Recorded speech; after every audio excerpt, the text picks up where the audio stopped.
Hi, I'm Megan. Today I'm going to be baking my first 3D cake for my new YouTube channel. And today we're going to be making a 3D Freaky the Scary Snowman Cake.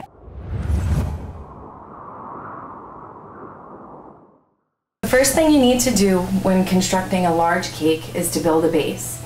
You can do this with materials found at a craft store and also a home supply store. You just have to attach a PVC pipe to a wooden base, and it's as easy as that. You also need to cover the PVC in some plastic wrap just to make sure that it's food safe and you don't want to get your cakes dirty. The next thing you need to do is take a styrofoam ball, and this just helps with the stability of the cake. Take the styrofoam ball, cut it in half, and then also cut a small slice off the bottom so that it has more of a stable base. You also need to cover this in plastic wrap. After putting the first styrofoam ball on your base, cover that with a cake round. After you put the cardboard down, you can start stacking your cakes. The first base is a 10-inch cake. It is just followed by frosting, just to make sure that the cakes stay in place, and you just want to stack cake, frosting, cake, frosting, cake, frosting, just to make sure everything stays in place. After you have your first base down, you need to carve the cake. In this case, we're making a circle, so we have to carve it so that the top is a little bit round and the middle of it stays large. After you're done carving your first base, it's basically just repetition. Another cardboard cake circle, another styrofoam ball, another cake circle, more cake, more frosting, more cake, more frosting.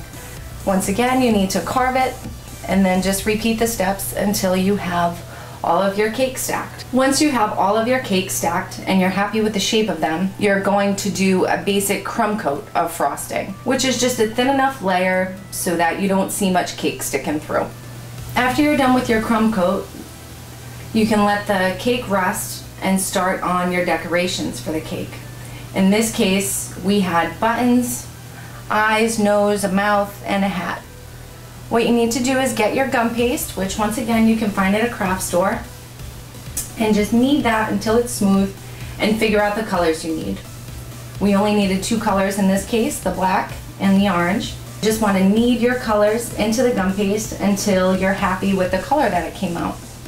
With this cake, we had to shape his carrot nose, which is pretty easy to do. You can kind of make it any shape you want. Doesn't have to be perfect. And while the gum paste is still wet, you just need to take a small tool. In this case, it was a lollipop stick. Take that and insert it into the carrot just so you have something to stick it to the cake with. Next, you need to roll out your black gum paste to make the other smaller details.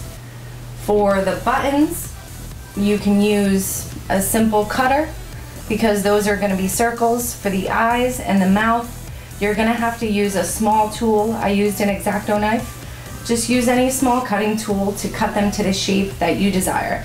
Also, for the scarf, you'll want to roll out a long piece of gum paste, and to make it so it doesn't stick to the board, you can always throw down a little powdered sugar, and at the end you can brush everything down just with a little paintbrush and some water, just to make sure you get that shiny black glossy color that you want. After you have all your details made, you can do another layer of frosting on the cake. This layer is more for texture than for anything else. So with the spatula, you can just hold it against the cake so you get a nice bumpy surface. Or if you wanted to make it smooth, you can also frost it so it's nice and smooth. In this case, we wanted a bumpy texture. Once you're happy with the texture of your cake and the frosting, you can go ahead and add all your details. Add your buttons, add your eyes, your mouth, scarf, hat, and his carrot nose.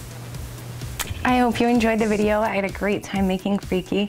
I invite you to leave me comments in the section below. Let me know what you want to see me make next.